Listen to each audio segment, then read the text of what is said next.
Welcome to our channel. Today we how to log into Teachable account, easy tutorial step by step clearly. To begin, open your preferred web browser.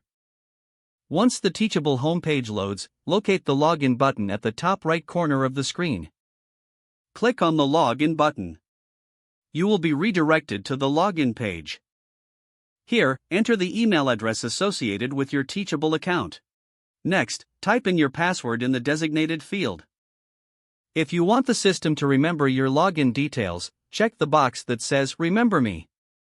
Once you have entered your credentials, click the Login button. If your details are correct, you will be taken to your Teachable dashboard. In case you forget your password, click on the Forgot Password link. Follow the prompts to reset your password. Congratulations, you are now logged into your Teachable account. You can start exploring your courses and features available to you. If the page does not load, refresh the browser or try again in a private or incognito window. Make sure you are using the correct email address, then retype it carefully to avoid small typos. If your password is not accepted, use the reset option and create a new strong password you can remember. Check your spam folder for verification or security emails, then complete any requested confirmation steps.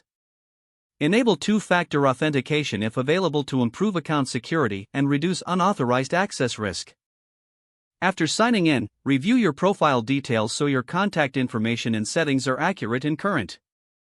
If you see an error message, note it down and try again after restarting your device and internet connection. Log out when you finish, especially on shared devices, to keep your account and payment information secure. If the page does not load, refresh the browser or try again in a private or incognito window. Make sure you are using the correct email address, then retype it carefully to avoid small typos.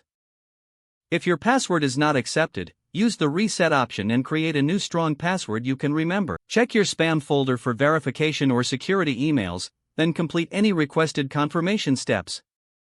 Enable two-factor authentication if available to improve account security and reduce unauthorized access risk.